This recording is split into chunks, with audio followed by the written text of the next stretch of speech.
The spring was the first time in my life where I felt like the plate turned over and things just came crashing down.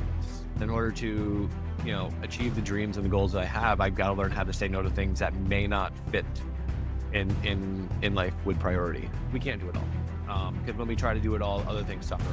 The main things need to be the main things. And that's family. Delegate's become my Mhm. new favorite word Come because on. you become a better leader the more you can delegate, because that allows you to focus on things that are more in alignment of what your dreams and goals are. Harmony isn't about doing all the things, being everything to everybody at once. It's about welcome back to the Better Than Best Academy podcast, where we help leaders like you break free from limiting beliefs, rediscover your true identity, and build a life of purpose. Today's episode is special. I'm joined by Jon Lester, a health educator turned entrepreneur who's on a mission to impact lives through holistic coaching and leadership. But John's journey, like many of ours, comes with its own unique challenges. He juggles multiple roles as a husband, a father, an entrepreneur, and elder in his church, all while chasing that elusive harmony in our life. In this episode, we'll dive into John's story, unpack the overwhelm, and create a roadmap to really help him and you watching at home discover a life of true harmony. Now, if I want to talk to the audience for a moment here, if you've ever felt overwhelmed by the many roles that you're trying to fill or struggle to prioritize what really matters, this episode's for you. So, with all that said, let's dive in. John, let's start with grounding ourselves in where you are now. Okay. Like, what does a typical week look like for you? Walk us through your schedule. Okay, so right now the schedule's nuts. It always is. It seems like it's always busy. But right now I am finishing up my 13th year in education. So I am a physical health educator at a high school. Have been my whole career. So my 8 a.m. to 3 p.m. My bread and butter, I call it, is teaching, is educating. Teenagers from ages 14 to 18, and hopefully helping them lead better lifestyles. But besides that, let's see. In the morning, we get up nice and early. We get a nice run in, time in the Word. We get the kids off and running. My bride to her work. Then after work, depends on the season, but most every season I'm involved in coaching in some way, shape, or form with my son. Whether it's right now, we got basketball season, coaching both his and my daughter's teams, so that's going 5 nights a week, which is great. He's only in third grade, but I'm doing that really well. And then usually in the late evenings, try to make time for the family. Had some major priorities, spending time with them, with my bride, and then trying to also juggle.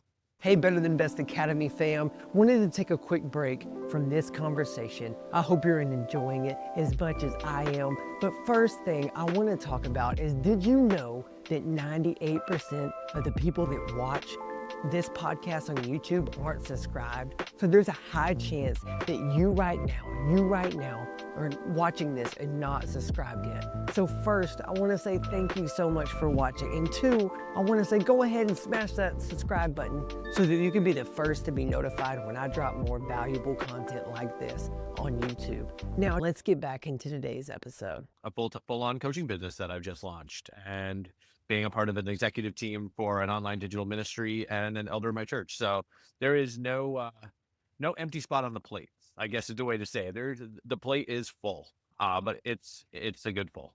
That's awesome. That's awesome. But I'm sure that's a lot to carry, to say the Some least. days. Now, how does that feel for you, like emotionally and physically? So physically, it feels great, only because it's taken a while, but I've established some morning routines that have really supercharged each day. You know, I've read a few books and I've done a lot of research on the power of morning routines, and have found that, because I used to be a night owl. Like, I was that person that hit snooze 3, 4, 5, 6 times. Like, I don't want to be up early. I don't. I will go late in the night. But there's a lot of research out there that says if you have a successful morning routine, everything from like time in the Word, exercise, hydration, all these things, you are much more productive, you're much more focused, you're much more likely to achieve the goals and the dreams that you have. So physically and emotionally, as long as I get my morning routine, I find that I'm focused, I'm driven, I'm passionate. I mean, this is the stuff I love doing. So most days go great. I'll be honest. Like, I'm ready to attack most days. Now, on the days it doesn't happen, I'll be honest, it can affect me pretty emotionally right off the bat. Like, I feel like I am struggling to keep up with the day, just trying to get caught up. Like, I feel like the whole day I'm playing catch up, and that's hard. That's a hard mental piece to get out of. So, really try to prioritize that morning routine so that the rest of the day can go smoothly. Definitely. And I think it's beautiful even when we tie it in from a faith perspective. We see all the Yeah. time the Bible's all very important about the first. And even I think of it like the first of our days. If we can commit the first of our days and get that right, then it really sets us up. And then you always can feel the imbalance when that does happen. Absolutely. Man, it's such a interesting thing to think about. But when you think about all your juggling, and like you mentioned a little bit, you shared a little bit of that overwhelm that can come from that. Are there moments where you feel stretched too thin or even out of alignment with your purpose? Yeah, absolutely. And it really hit me this past spring. So this past spring was the first time in my life where I felt like, you're holding that plate, right? And you stack more on it, more on it, more on it. And my bride is great, but she'll always tell me like, you don't have the capacity to take on more. And I'm like, challenge accepted. I'm gonna just keep stacking the thing. Well, the spring was the first time in my life where I felt like the plate turned over and things just came Mhm. crashing down. It was about a month of my life where I was just literally trying to play catch up. Like I couldn't even get out of my own headspace. I was stressed each and every day. I literally did not know what I was going to be doing. It was tough because my mind would be going in a million directions, and I didn't feel like I could focus on anything. You know, Hmm. I was stretched so thin, and that just came from taking on too much. And I'm somebody who's always wanted to be like, yes, I'll do it. Absolutely, I want to do it. I love opportunities, and saying no has always been hard. But I realized that in order to, achieve the dreams and the goals that I have, I've got to learn how to say no to things that may not fit in life with priority. I had to do a lot of reprioritizing. I had to do a lot of soul searching and a lot of praying about God. I love everything I'm involved in, but what are the things you really need me to be involved in? Hmm. And that was difficult at first because stepping away from things is things I don't want to do. I don't want to give things up. I want to do it all, right? Right. I want to do it all Yeah. sometimes, but we can't do it all.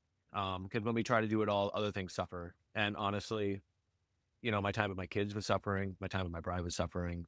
My job as an educator was suffering. The list goes on and on. Uh, it was a tough period. It was a tough period. Yeah, that definitely sounds like not an easy thing to walk Yeah, through. You said it yourself. It sounds like you're someone who can have a hard time saying no, huh? exactly, Mm. exactly. People are like, "Oh, John, you And want to try this out?" I'm like, "Yeah, I do."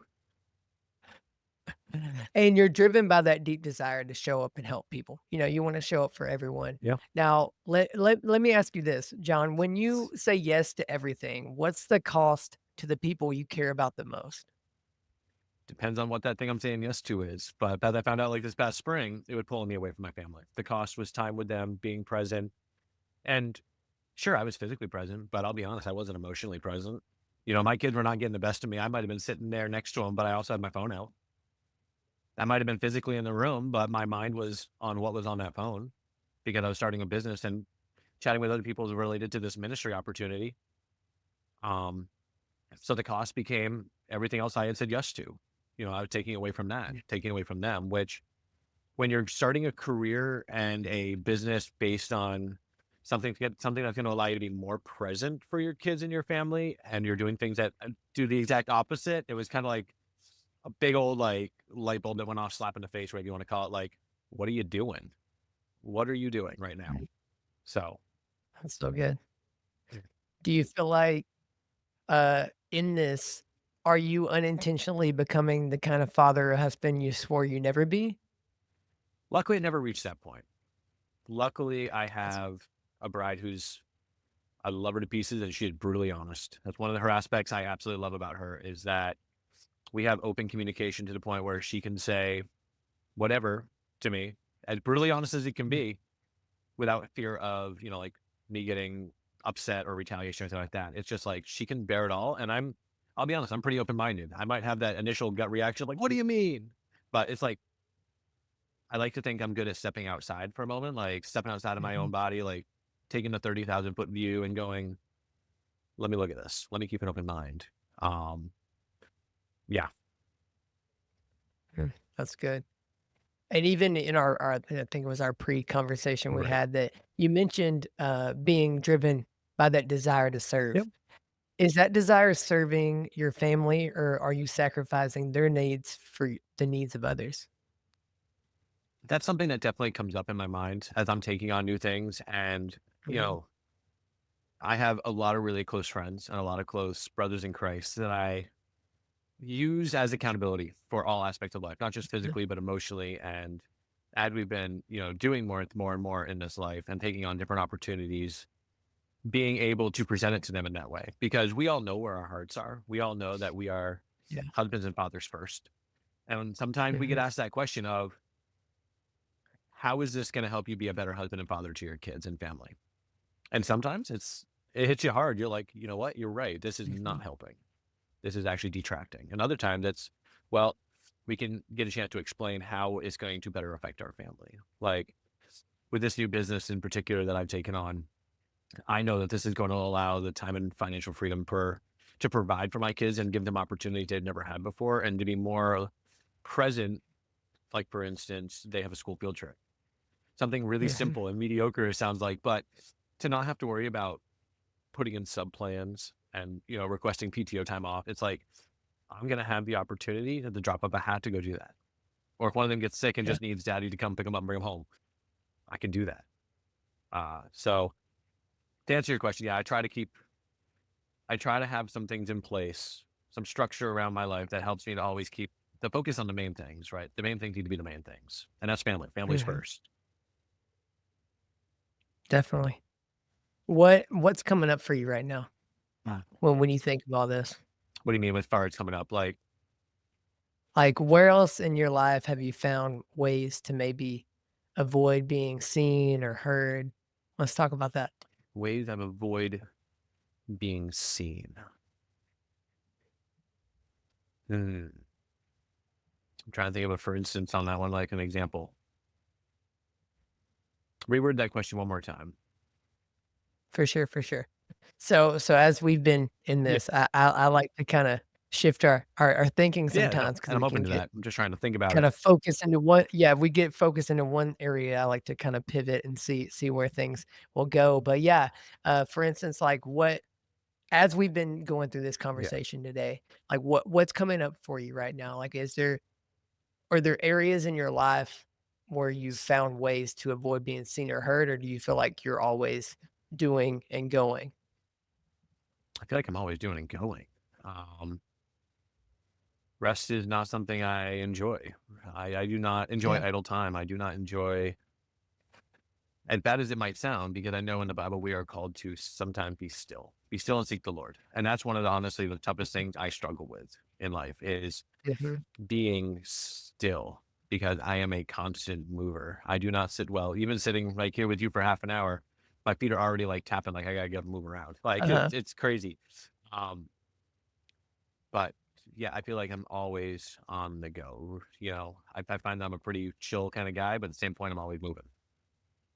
So I'm not sure if that quite answers it, Definitely. but I know you could probably go deeper on it.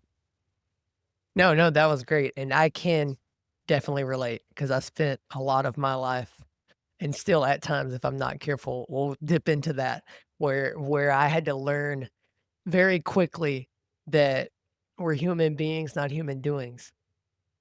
Let's the That recording was. again. Gotta love the Oh technology my gremlins. gosh, I've never had that happen. And then it's like I could Goodness, tell you were trying to say something, but I'm like, man, it sounds like peanuts. goodness. Well, we can carry on from where we left off. Yeah, we can.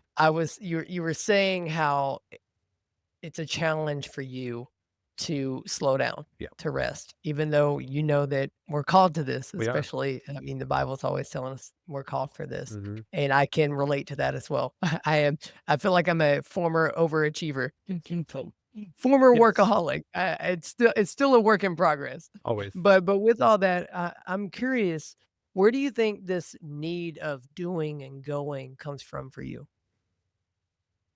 That's a really good question. Um,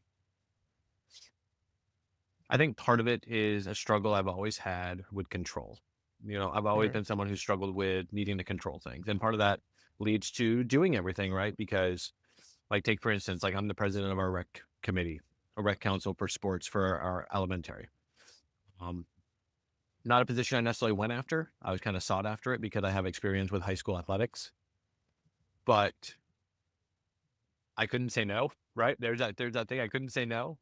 and I also couldn't trust anybody else to do it. So there's this issue of giving up control. Like if it wanted it done right, sometimes, and I've been trying to get better at this over the years, and I realized that I need to be better at it, and that honestly, good leadership does delegate. Delegate's become my Mhm. new favorite word Come because on. Love it. you become a better leader the more you can delegate, because that allows you to focus on things that are more in alignment of what your dreams and goals are, right? But I think sometimes that need to do more comes from that lack of trusting and need for control, right? It's like, oh, somebody can't do this. Well, I'm going to do it because it'll mean that it'll get done, um, whatever that is. So I think that's probably a good piece of where it comes from. For sure. Man, then that's such a common theme for a lot of us, I feel like. So you're in good company. Now, I'm curious, when did you first feel like you had to take control? Honestly, it's probably early on in my life. So a little context to my story is I'm an only child. Mm, Um, and my parents divorced when I was 6. So dad left the picture, right? Dad had some trials, some sins that he just couldn't cope with at the time, and he left the picture. Uh, so I became only child at home with just mom, and mom was doing everything she could to be mom and dad, and she did amazing, raising me by herself. But I took some responsibilities as a younger kid, even if it was something that's just helping out around the house and chores. So it was like mm, I learned from an early age about taking ownership and what it means to, yeah, put in the work, take control of your circumstances. She was running her own business at the time, barely making ends meet, but doing it in a way that allowed us to still have a roof over our head, food on the table, allowed me to participate in sports. I mean, she was incredible. Um, but I got to see from that early on, like what it took. It took a lot of work. It took yeah, ownership. It took seeking control of the situation a little bit. And that really just has carried with me ever since. I think it's just, if you want something done, you got to do it. Um, so yeah. definitely.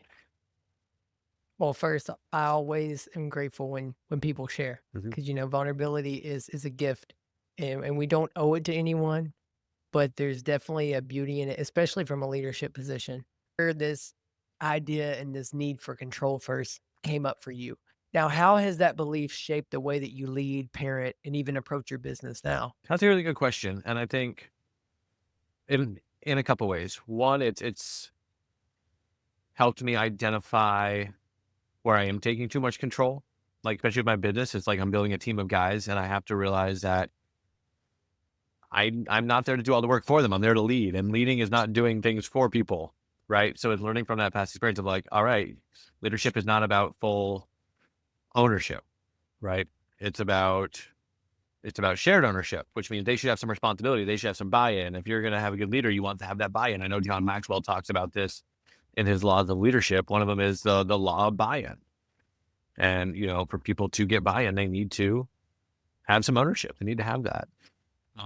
So I know, like, especially like as a father, in the same Mhm. way, like I try to get my kids to take ownership of things in life, ownership For sure. of like getting their room clean, right? Something as simple as that.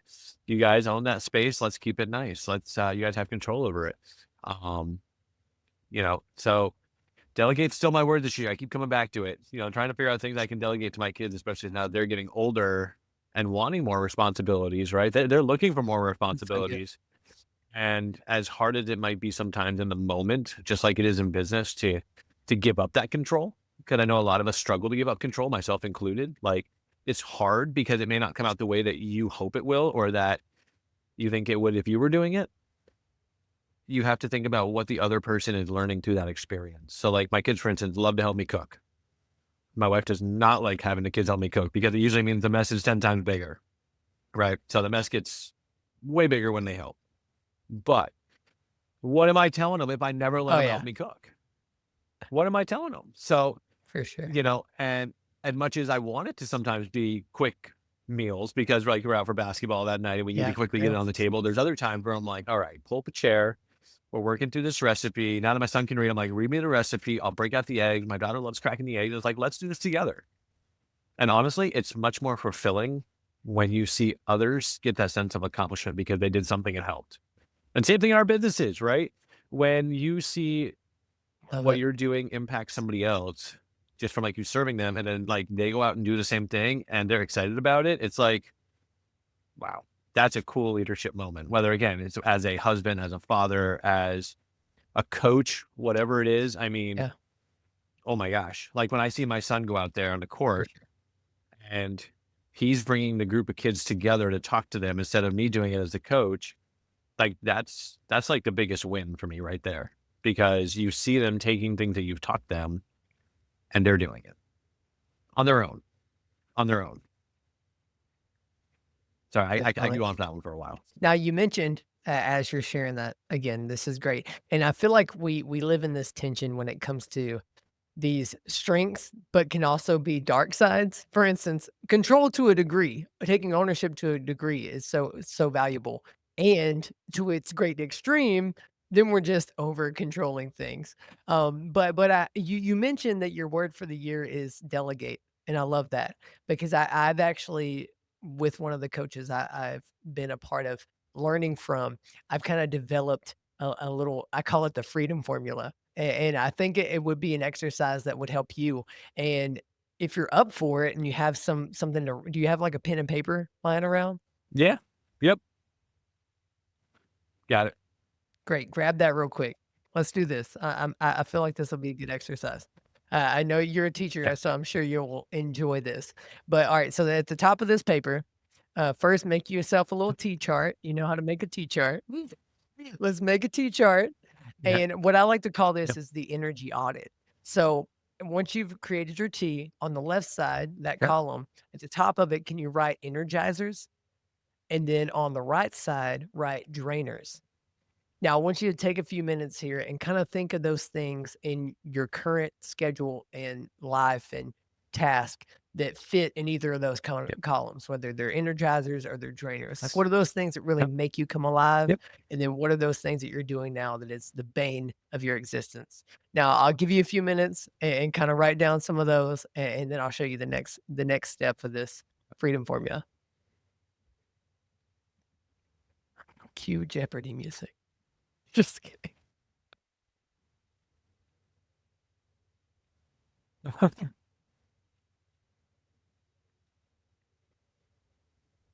Some things belong in both columns too. I got That's some that are good. crossing over. Let's see. Trying to think about all the big things that go into the schedule in the day to day. Perfect, perfect. Let's hear what you got.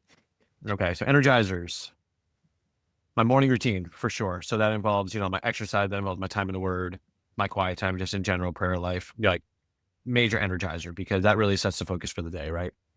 Um, I find being an elder in my church energizing because I feel like I'm really being able to give back to a community, especially one where it's a small church. Our demographics are much older. So being a younger guy coming in and being able to bring like some fresh ideas and just some youthfulness, I find it's really energizing. I won't lie if I say it sometimes can fall in the draining category too, because it does sometimes fill it with things that necessarily For sure. are, it's like teaching, right? Teaching the same way. It's like, I love being with the students. Today was a day of in-service. Mm. Today was a draining day. Just a meeting after meeting after meeting. That's just how that works. So I did put like my 9 to 5 or my 8 to 3, whatever you want to call it. My 8 to 3 teaching job was mostly actually in the draining category, but it does have a little bit over in the energizing because every now and again you get to have that conversation with that kid. You get to have that moment where they get it, or that conversation that you can tell really left an impact on them. Or like last week happened, I had a former student show up after I graduated for a couple of years, and he came back to the high school because he wanted to see 2 teachers, and I was one of them, just to check in and say hi. And that was really powerful because it means that I left an imprint on that kid's life, and we were able to chat and see how he was doing. So I was like, that was energizing in the moment, but For as I sure. do transition out of this career as an educator, a lot of it's because it has drifted over from the energizer to drainer category over the years. And that's just for a lot of different reasons. That's just for a lot of different reasons that we're not going to get into today. Um, Yeah. my time with kids, big energizer. Anytime I get to just be with family time, I call it family time, whether it's going out on the lake and doing some ice skating, whether it's snowshoeing, whether it's coaching my kid basketball or soccer or For baseball or sure. whatever it is we're doing. I mean, all that's energizing because I feel like I get the chance to pour into them. Um, the leading the rec program, mostly in the draining. I'll be honest. I do it because I have a lot of experience there and I know they need the help. Um, but I would love to over time, and this is actually something that just came up in writing this out with you, is working over it just came in my head, like, what if over the next year I help train and start delegating smaller tasks so that I could step away from that and allow that not to be a drainer in my life anymore and more just be a chance to open up some time to do other things I want to do. So those are the main things right now. Men's ministry is a big energizer. I Uh-huh. love being able to serve men because that's where my business came from, was helping men step into their call as Yeah, leaders. dude, that's awesome. Um, I love that. there we go. That's what I got. Awesome. You've got some great ones here. Now the second step of this, which is this is really cool. If you want a little bit cleaner version of this, I've made a PDF. I'll just send it to you after this so you can have it. So it's really helpful when you have it kind of pretty sometimes. And so Oh, the cool. next step of this is That'd what be I great. call the DAE, which is delegate, automate, eliminate. So it kind of takes your delegate word to the next level. And with this one, we don't necessarily have to do it for the sake of time and moving on, but this is something Hmm. I'd love for you to kind of tackle in your Right. your reflection time that you have. And you mentioned it yourself, is finding ways that you can take those drainers and either Sure. put them in a delegate category, which you're slowly thinking that that would be a great idea, or an automate, because the beauty of AI and automations is there's some things in life we can automate. Or the third one, which is the tougher one, I'm sure especially when it comes to control, is eliminating. Because sometimes all the good things we Right. do aren't necessarily the God things for us. They're not the things that are getting us to our purpose. But that's just kind of like a quick overview of the things that, and I encourage you to do Right. that step later on. But for the sake of our time today and the sake of, I know it's been kind of Okay. our internet's been a little spotty. I want to continue with our conversation, but I wanted to give you that exercise because I know it's been helpful for me, and I'm sure it'll help you kind of open up your eyes and your I thoughts to new appreciate that. That would be perspectives good. for that. Going back to this idea of letting go of control, what would it look like to let go of control and to fully trust God with the areas that you feel uncertain in? It would be difficult at first. I wouldn't lie. The idea of just going hands off, like, God, you take it, I think is not easy for most of us, right? Even people who are well seasoned Christians, people who have been walking with the Lord many, many Uh-huh. years, you know. I was actually watching a reel the other day on Instagram. And it was funny. And it was on this very topic, right? It's funny how their algorithms will put things in your face that sometimes, you just need to see. And it was talking about, giving everything to God except that one little thing. And, the pastor had his hand like on the table and he's like, Yeah. God, I give it to you. And he starts to walk away, but the hand doesn't move. And God's like, no, you didn't. He's like, oh, no, no, no, but I did. I did. He's like, Oh, yeah. but you didn't. You didn't give me that one piece. And I'm like, and yeah, that's how our bodies work. That's how a lot of us, like feel at first. Is like it's unsettling, but we have to go back to scripture and we have to remember that Mhm. his plans are better than our plans for us. We can have the best plans for ourselves, but ultimately his plans for us are better than we could ever imagine. And I have to rest in the hope and the knowledge that if I'm obedient to his calling in my life, even if it seems Come on. unsettling, even if it means I got to give up things that I might love, that there are bigger blessings on the horizon. Okay. It doesn't mean that it's going to happen overnight. It doesn't mean I'm going to walk through some trials, but it does mean that, okay, God's calling me to end maybe this season of my life in this aspect, but he's calling me to something bigger and greater if I'm willing to listen and be obedient. And I have to keep going back to the scriptures and reminding myself, okay, God, if this is what you have for me, I want to give it to you. I want to give it to you completely because I'm trusting in you and I know that you will bless it in only ways that you can. Right. And because I've seen him work in ways already in my life. And I'm doing things a year ago that I never thought I'd be doing. Like sitting here right now on a podcast, never thought I'd be doing it. Starting my own business, no. Leaving education, knowing that I had the comfort of it for the next 40 years, like just the security of a job, never. But I know God's calling me to something bigger and better, and I have to be willing to take that step of faith into that, knowing that He's got me. He's got me. Okay. And I know for a lot of people who aren't Christians out there may not understand this if you're listening to this, but because you don't have that safety net, you don't have that For sure. foundation of you have a savior who is going to take care of you. You feel like you have to take care of yourself, but let me tell you, like when you have God on your, like when you have Yeah. God in your life and you know that He's going to take care of you, it allows you a peace that is like no other. You know, you can step into those uncharted waters, you can step into that unknown, knowing that there's a light that's going ahead of you and that's leading you in that direction. And that's something that I try to hold dearly to myself as I'm walking through these seasons of change. It's the seasons of change. It's unsettling. I don't like unknowns, but I know my God's got it. And I love that you mentioned that. It's like as believers, we should walk with that confidence that God's got us regardless. Yet it can be so challenging when Right. our humanity comes into play and it wants to take control of everything. I'm curious, how would that look for you? Like, how would it look for you to kind of set those reminders or those things in place, those anchors even that could help you align yourself to Yeah. letting go and letting God in those areas? So, I mean, I try to have structure in my life that kind of keep me close to God's word. I mean, I guess that's really what it is. Is the closer I feel to God, the more time I spend in prayer, the more time I spend in His word, and the more time I spend with other, like, just believers in walking, pacing life with these, like, I call them my fire team. There's 5 guys that I pace life with.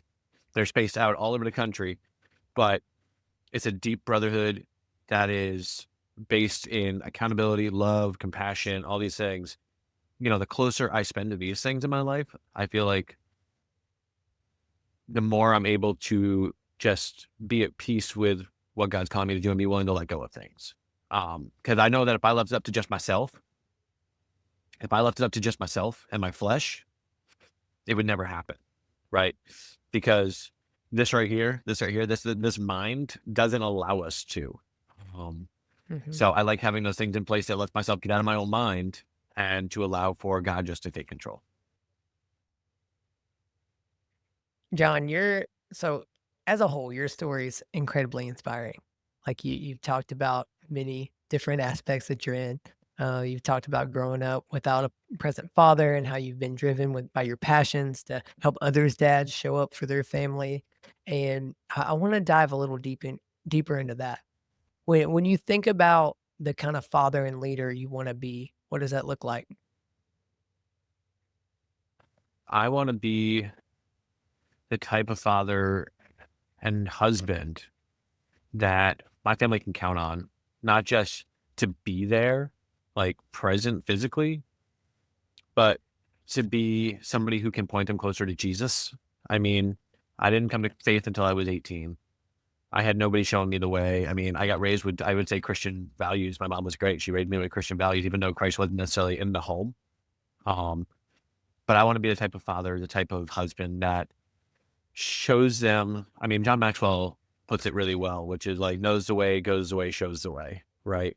And I kind of want to live my life kind of in that way where be that example for them, be that example of somebody who prioritizes a relationship with Christ, somebody who prioritizes um, a life of giving God control, right? Um, and just seeking God for everything that they are with their whole being. You know, not every day is going to Yeah, be easy, but if we continually give it to Him and we seek Him and His purpose, you know what? It's gonna be awesome. Blessings are gonna come from that. Uh, you know, I want to be the person that they can rely on, that rock. You know, ultimately, I want them to love Jesus more than anything in their life. You know, I'm not looking to be their Jesus, yet come I'm on. not. So good. I'm just their dad, their earthly dad. I want them to have a relationship with their heavenly Father, and to know what that looks like, and to know how much Christ loves Definitely. them, which is way more than I'll ever be able to love them. And I mean, I'll be honest, I love them a heck of a lot, but it's only a sliver I know of what Christ loves us with. Yeah, definitely.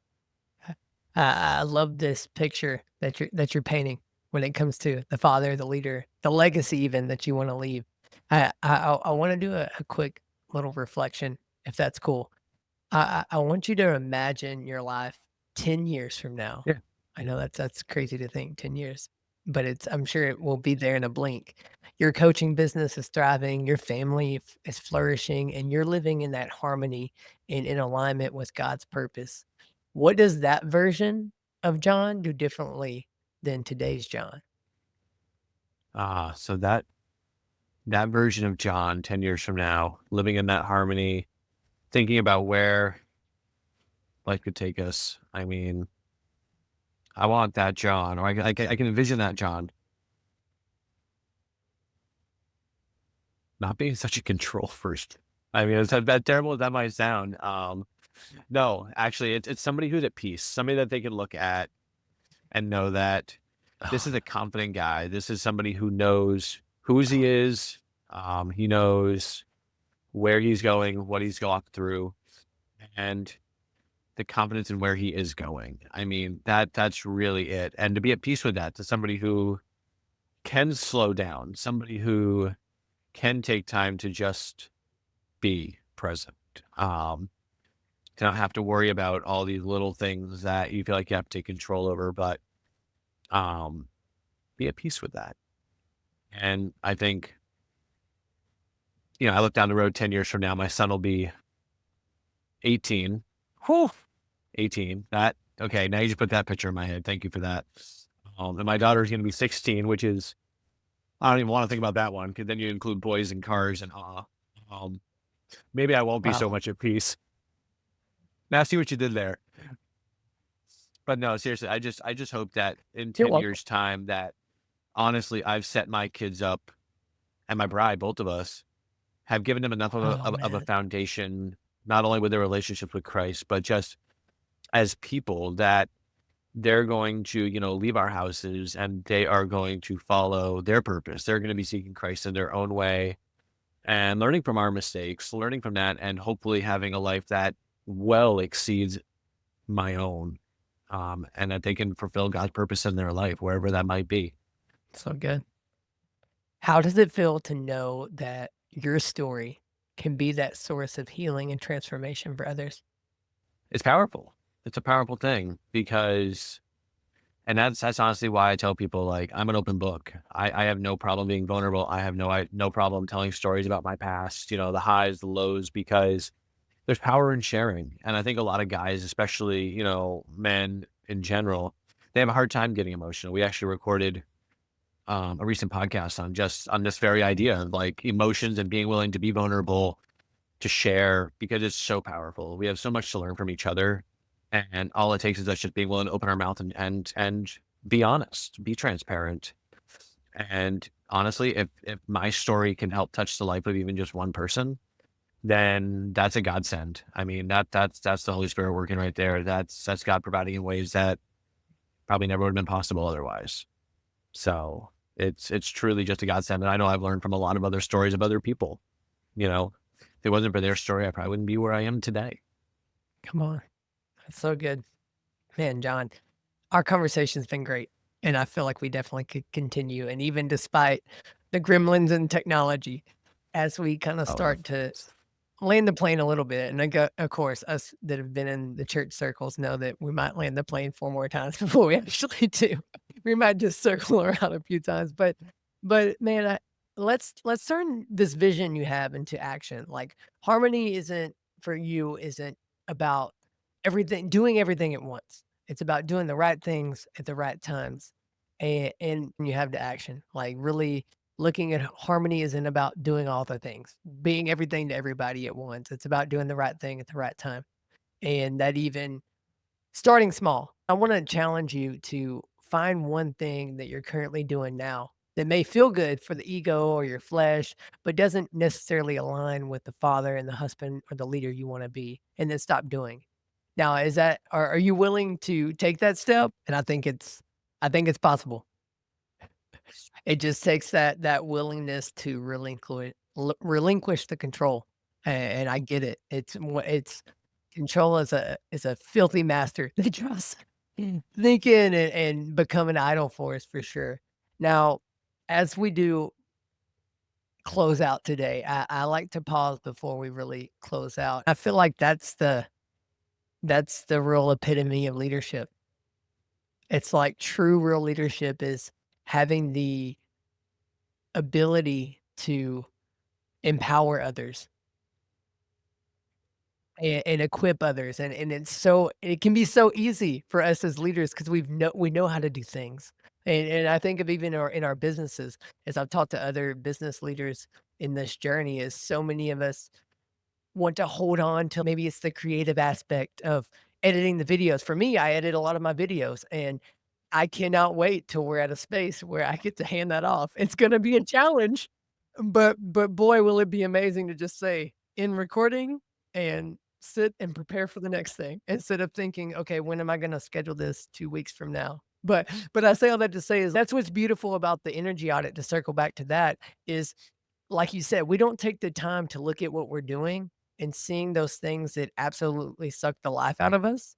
But the beauty is that the stuff on our drainer side is on the energizer side for someone out there. And it's literally, like you said, like stepping into their calling, stepping into their purpose by doing the things that aren't ours. And us letting go of control, though uncertain and scary at the beginning, is a beautiful thing. And I think that that's such a great way to wrap up. And as we do, to everyone listening and watching, like John's story reminds us that harmony is possible, but it requires that intentionality.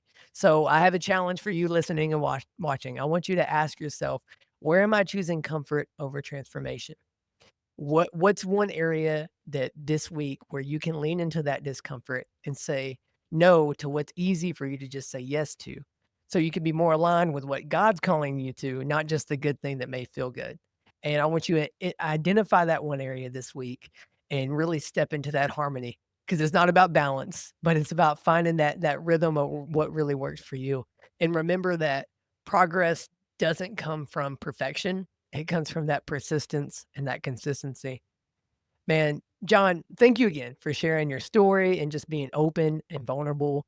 And your whole journey is definitely that testament to how God can use the pain and of our past to really shape our purpose and our future. And I can't wait to see how your coaching business is gonna grow and take off, and how you get better aligned with that harmony you're looking for. And again, to those listening and watching, if John's story resonated with you, share this episode with someone who needs to hear it, and let's continue this conversation together. Like, you can drop in the comments what's something that spoke to you. And what I love about doing these coaching sessions live is you can sit in either seat. Whether if you're a coach, you can sit and be like, "Oh, wow, that was interesting how things went," or you can sit in that client seat and be like, "Wow, I really need to reflect in these areas." Maybe it's the freedom formula, which the beauty of that is I have a download where you can go get that freedom formula, like I mentioned. I'll put that in the description as well. But until next time, everyone watching and listening, I love you, friend, and I'm praying for you. Now let's go live better than best as we conquer this week.